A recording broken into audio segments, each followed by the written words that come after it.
आपने अभी अभी या तो सर्च किया है कि 5 सालों में कैसे अमीर बने, या इस थंबनेल को देखकर आप इस वीडियो को देखने आए हैं कि कैसे 5 साल में अमीर बना जाए। ये आसान नहीं है, लेकिन अगर आप सच में 5 सालों में अमीर बनना चाहते हैं, इस वीडियो को पूरा देखिएगा। इस वीडियो में मैं आपको 14 स्ट्रैटेजीज बताऊंगी जिसके हेल्प से आप 5 सालों में अमीर बन सकते हैं। तो चलिए शुरू करते हैं। नमस्कार, आप देख रहे हैं freedom.com का हिंदी यूट्यूब चैनल। मेरा नाम है रिया।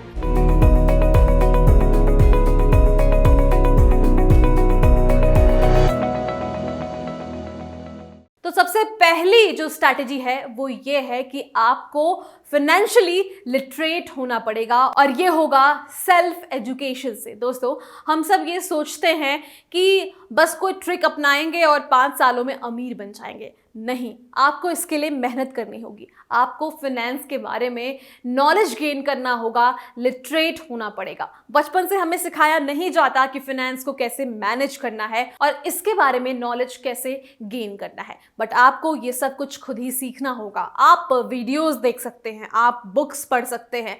आपको फाइनेंस की A to Z नॉलेज हो जानी चाहिए कि कहाँ कितने पैसे मुझे इन्वेस्ट करने हैं, कितने खर्च करने हैं। ये सारी जानकारी जब आपको हो जाएगी तो ये पहला स्ट्रैटेजी जो है वो आपके लिए काफ़ी मददगार साबित हो सकता है। अगला है स्पेंड लेस, अर्न मोर और इन्वेस्ट द डिफरेंस। पैसे ज़्यादा कमाइए, खर्चे कम कीजिए, और इन दोनों के बीच का जो डिफरेंस है उसको इन्वेस्ट कर दीजिए। अगर आप 500 रुपये भी हर महीने बचा लेते हैं और उसे कहीं इन्वेस्ट करते हैं, तो पहले तो हम जो बचने वाले पैसे हैं उसको कैलकुलेट करते हैं। 500 × 12 = 6,000 रुपीज़। मीन्स एक साल में 6,000 रुपये आप बचा ले रहे हो। 5 सालों में ये पैसा 30,000 रुपये हो जाएगा, जो कि शायद बिना फाइनेंस नॉलेज के ज़ीरो होता।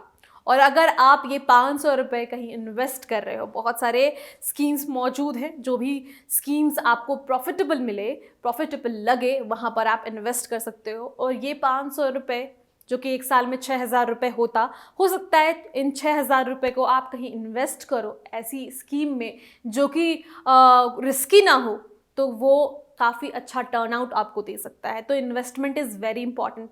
आपको एक बात समझनी है कि बैंक में पैसे रखने से पैसा बढ़ता नहीं है। खर्चे कम करने हैं, जो कि सबसे पहला पॉइंट था कि आपको बहुत ही कम पैसे खर्च करने हैं। वो कैसे होगा वो आप ही डिसाइड करोगे। अगर आप ज़्यादा कमाते हो उसका मतलब ये नहीं है कि खर्चे भी ज़्यादा करोगे। उस हिसाब से खर्च करो कि आपकी नीड और डिज़ायर दोनों ही पूरी हो जाए। बट यहाँ पर भी आपको डिफरेंस समझने की ज़रूरत पड़ती है। हम सोचते हैं कि हम ज़्यादा कमा रहे हैं तो हम गाड़ी खरीदेंगे, घर खरीद लेंगे, लेकिन नहीं। जब आप गाड़ी खरीदते हो तो आप एक लायबिलिटी की स्वागत करते हो, एक ऐसी चीज़ जो आपके खर्चे को बढ़ाती है। ज़्यादा खर्च करना बस इसलिए क्योंकि आप ज़्यादा कमा रहे हो, ये कोई वजह नहीं है, और इससे आप बहुत अमीर तो नहीं ही बन पाओगे। 5 सालों में आप वहीं के वहीं रह जाओगे। अगली जो स्ट्रैटेजी है, डू समथिंग यू लव।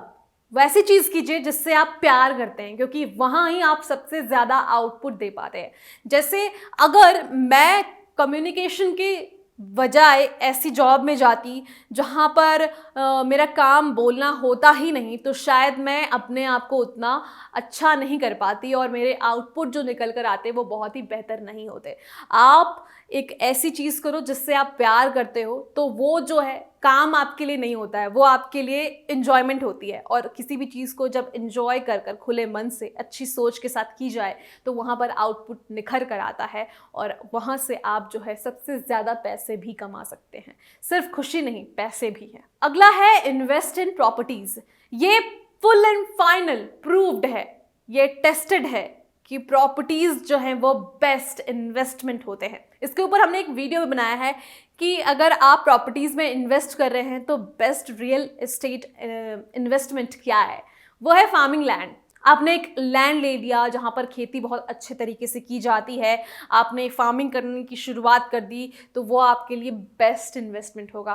इसके अलावा अगर आप एक ऐसी शहर में फ्लैट भी ले रहे हो जहाँ पर आप उसे रेंट पर लगा रहे हो, उसकी वैल्यू बढ़ रही है क्योंकि वो एरिया डेवलप हो रहा है, तो वो भी एक अच्छी इन्वेस्टमेंट है। तो प्रॉपर्टीज़ ओवरऑल एक अच्छी इन्वेस्टमेंट है। इसलिए अगर आपके पास थोड़े भी पैसे आए और अगर आपको ये लगता है कि खुद के लिए घर ले लें, तो उससे बेहतर है कि आप जहां जॉब कर रहे हो वहां आप रेंट पर रहो और एक ऐसी जगह प्रॉपर्टी लो जहां पर उसकी वैल्यू बढ़ जाए।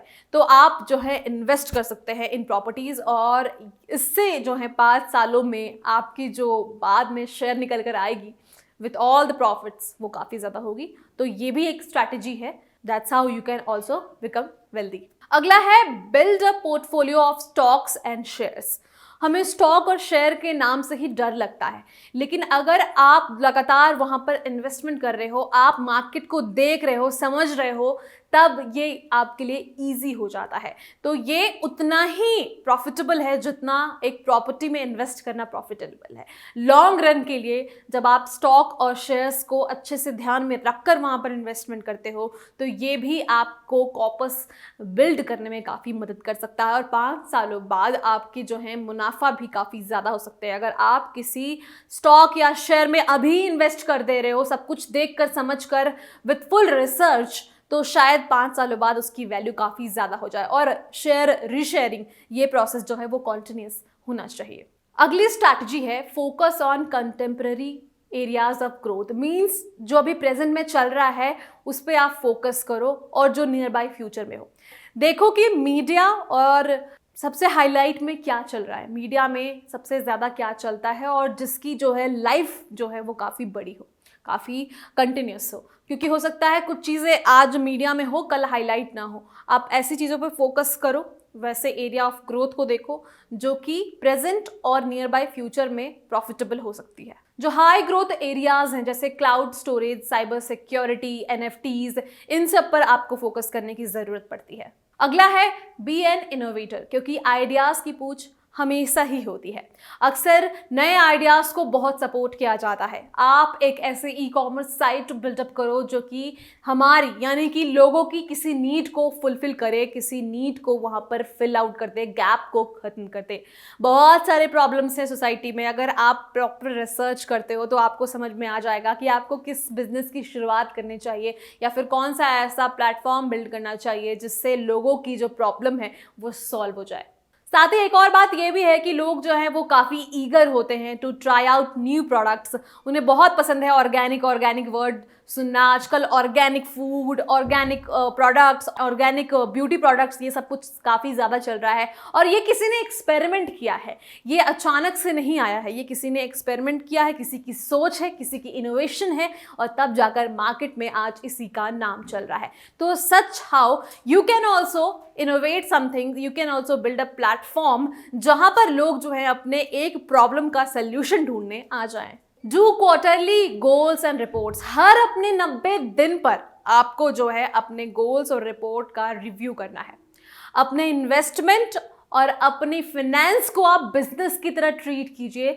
मतलब ये सोचिए कि अगर एक भी गलती हुई तो वहाँ पर आपको नुकसान हो जाएगा। अगर आप इस तरह से वहाँ पर ट्रीट करते हैं और रिव्यूज़ लेते हैं, प्रॉपर रिपोर्ट्स देखते हैं कि आप कितना इन्वेस्ट कर रहे हैं, आपके खर्चे कितने हो रहे हैं, आप कितना खर्च करना चाह रहे थे, कितना खर्च हो गया है, लिमिट क्या है, और इसके अलावा सेविंग्स कितनी हो रही है, इन्वेस्टमेंट से कितना फ़ायदा हो रहा है, इन सारी ही चीज़ों का रिपोर्ट आप हर 90 दिन पर करें। अगली स्ट्रैटेजी है कि आप एक वेबसाइट बना सकते हो ताकि अफिलिएट मार्केटिंग आप उसके थ्रू कर सको। पहले तो आपको वेबसाइट पर अपने इंटरेस्ट की चीज़ें डालनी है, यानी कि the things that you like. आप जिस चीज़ पर लिखना पसंद करते हो, जिस चीज़ पर आपको डिस्क्रिप्शन लिखना, चीज़ें बोलना पसंद है, उसको लेकर आप वेबसाइट पर कंटेंट बनाना शुरू करो। बाद में जब उस पर एंगेजमेंट आ जाए तो अब आप उस पर और भी कॉन्टिन्यूस हो जाओ, और फिर अमेजॉन जैसे वेबसाइट्स के प्रोग्राम्स, एफिलिएट प्रोग्राम्स को आप इसके थ्रू लिंक कर सकते हो। जैसे जैसे यहाँ पर ट्रैफिक बढ़ेगा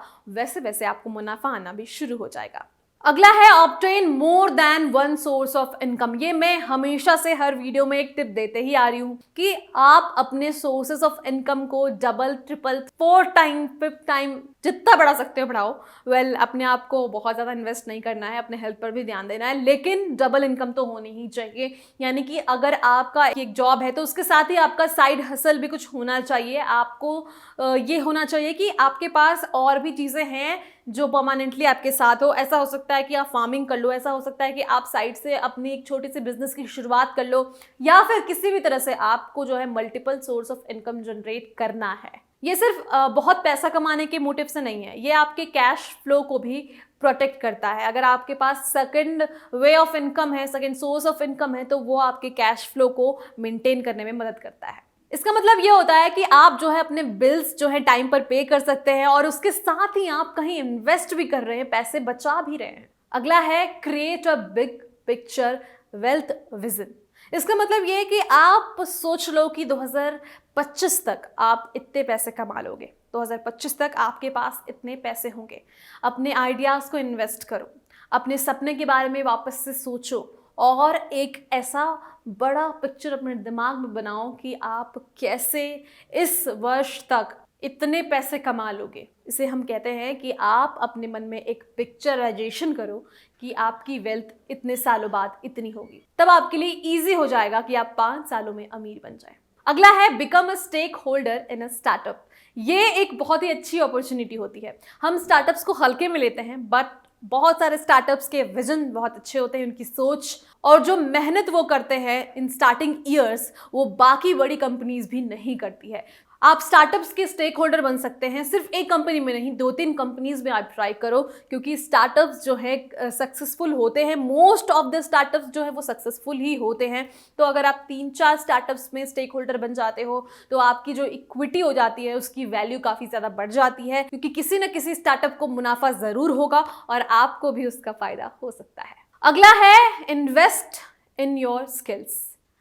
स्किल ही एक ऐसी चीज़ है जो आपको पे बैक कर सकती है, जो आपको 5 सालों में अमीर बनाने में मदद कर सकती है। अगर आप अपने स्किल्स में काफ़ी इन्वेस्ट करते हैं तो बाद में जाकर वो स्किल आपको लाखों करोड़ों रुपए का मालिक बना सकता है। तो ये सारे स्ट्रैटेजीज़ हैं जो आपको फॉलो करने हैं और देखिए आप कैसे 5 सालों में वेल्दी हो जाते हैं, यानी कि आपकी स्थिति सुधर जाती है और साथ ही आप काफ़ी पैसे वाले भी हो जाते हो। ये सारे रूल्स हमें फॉलो करने हैं जो कि फॉलो करनी बहुत ही मुश्किल होती है हम जैसे लोगों के लिए, जो एक ऐसे माइंडसेट से आते हैं जहाँ पर हमें लगता है कि इन्वेस्टमेंट कर कर क्या होगा, सेविंग कर कर क्या होगा, फ्यूचर किसने देखा है। ये सारे जो बैड नेगेटिव थॉट्स हैं वो हम सब जैसे कॉमन इंसानों के दिमाग में आते हैं और हमें लगता है कि ये सब बेकार है। लेकिन बाद में जब आप एक ऐसी सिचुएशन में जाते हो जहां पर आपको इमरजेंसी कैश, इमरजेंसी पैसे की ज़रूरत पड़ती है, जब आप